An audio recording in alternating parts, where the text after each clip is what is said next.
into the floor, the ball's loose. Scotland thought they'd won it back. Blue player off your feet. Stay up. Players diving in off their feet, and Wilkinson has a penalty that, perhaps for the first time, is within his range. Yes, it may be, but good work from Scotland. You've got to play international rugby on the edge. Richie Gray, unlucky, doing the right thing, just slipping off of his feet. Manu Tuolangi, just coming in there, just got taken off the feet. Referee, this is a bit of a harsh call. But England have got to get some points on the board for the first time. They're actually putting some phases together.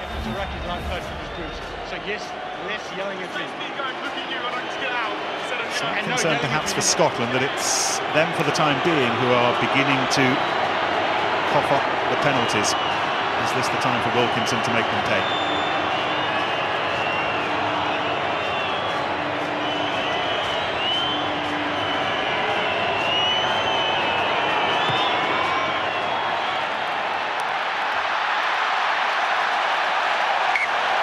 Well, he may well have his favourite ball again this evening, but he has to work with what he's given, and at the moment, none of them are doing what he'd like it to do. Let's not underestimate just how tricky it is out there. I was down on pitch side, it's blowing an absolute gale and it's swirling around there. It's a really difficult one. But Wilkinson, when was the last time Johnny Wilkinson missed 3 penalties? I can't remember. We know exactly when that was, Phil, don't we? About 3 weeks ago against Argentina. Scotland, meantime, on the rampage. Vernon chasing down Tyndall. Wilkinson in defence. Foden. Here goes Patterson again. Driven on by a tartan wall of sound. Barkley to Ansborough. Daniele was chasing it, but it really gave him no hope whatsoever, and Wilkinson snappily off his left boot.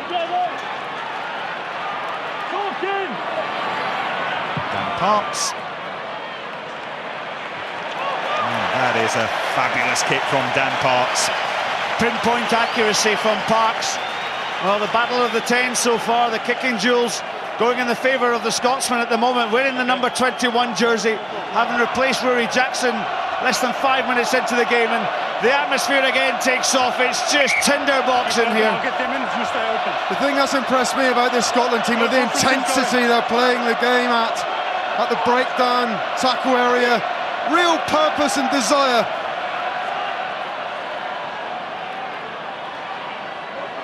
Yes, it is a tinderbox, but it's a soggy one.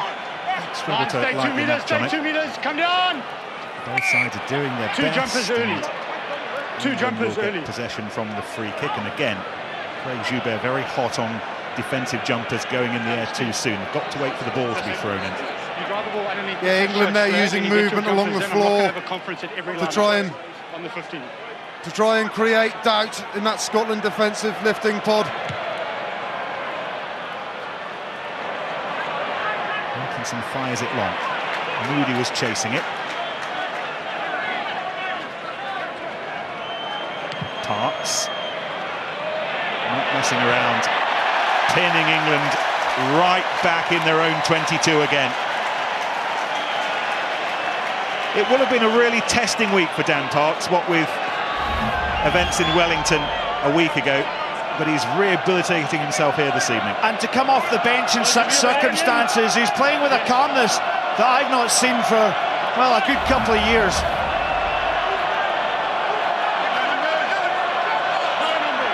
Thompson flicks it high, it's been won by Gray. Thompson tries to rescue the situation, but it's Scottish ball. Blair, oh, it's nearly intercepted by Cole. One is over. Parks to Lamont, finds Ansborough, tackled by Tuolangi.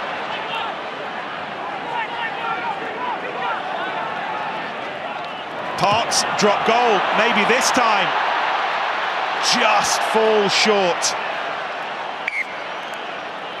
Short, eh? Definitely short. Definitely short. Definitely. Craig Joubert just confirming that it was definitely short.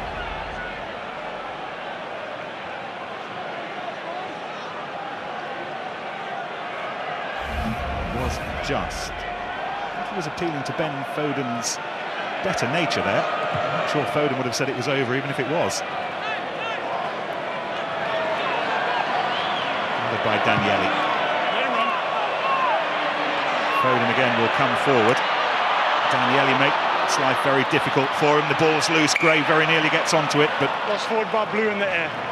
Ball came off Daniele's hand.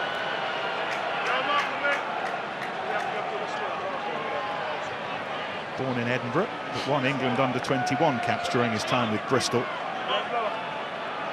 questioning his Head and shoulders up. nationality Elbow these up. days. I want a smaller gap, so take a step up, please.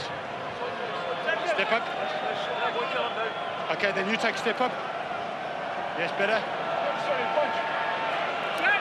Crouch. Touch. Pause. Engage. Just over 10 minutes to go to half-time.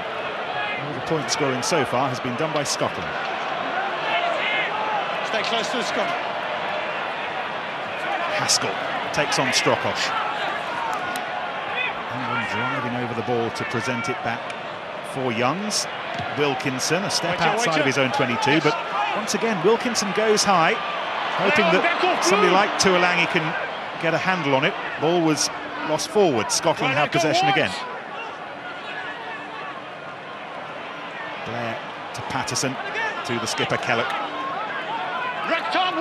Doesn't want his first World Cup to end tonight. Neither does Max Evans.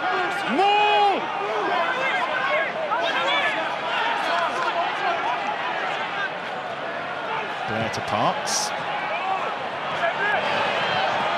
Wilkinson again invited to use his right boot this time to clear. Patterson losing it in the swirling breeze. Parks hacks it on, it could go anywhere. Picked up again by Parks. This is Vernon.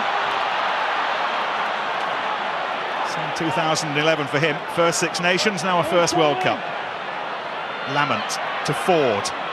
Such a mobile hooker. Looking as good as he's ever looked at the moment. Blair switches it back for Patterson. Big tackle from Moody. All the way through for Ansborough.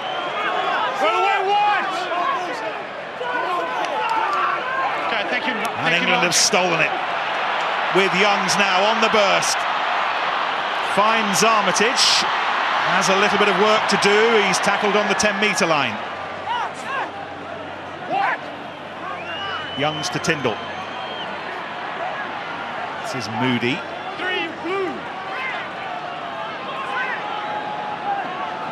Wilkinson coming in again on that blind side, tackled by Ansborough. It's tough to remember an England handling move that's really threatened Scotland's 22 so far. The ball is so slow. Haskell at the forefront. Youngs again, Wilkinson.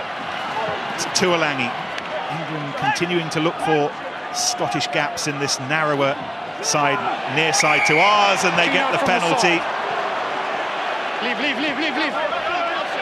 Oh. All right. Evans involved, Ashton involved, Jacobson the biggest of those involved.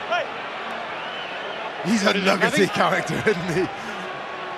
Played against him many times, never short of a word or two, but backs up with performance. Staying with the original penalty. Okay. So the original penalty is entry, 1 and 14. Counteract from the side.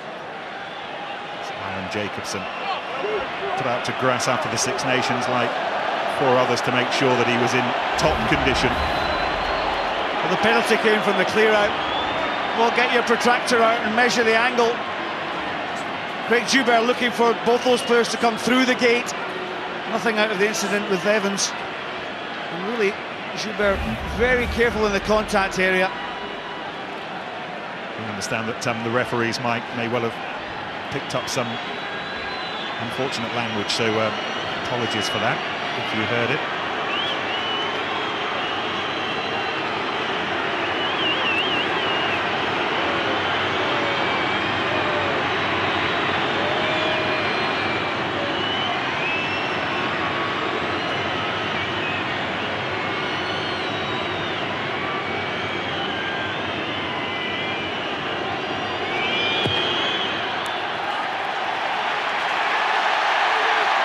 He's had plenty of practice,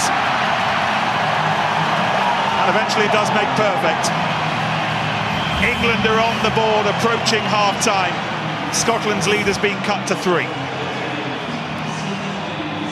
Well, at last the English supporters have something to cheer about. Good pressure from England. They need their big players to stand up. Moody in particular to take ball into contact. They've got to go through the phases of possession if they're going to put Scotland under pressure, but there needs to be more urgency in this performance. Haskell misjudging the flight of the ball.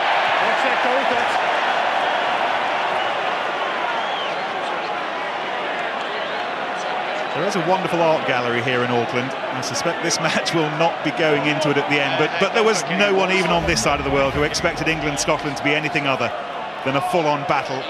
And the conditions are making life very tough for the likes of Haskell. Let's not underestimate that breeze that is at England's back in the first half. I'm going to make the mark. Both hookers to the left. Listen to me. Both hookers to the left. Crouch. Touch. Pause. Engage. 5 minutes to half-time. Blair to Parks. This is Ansborough. Tackle needed to be made by Wilkinson. Scotland as close as they've been to a try all match. Onside your what, 7?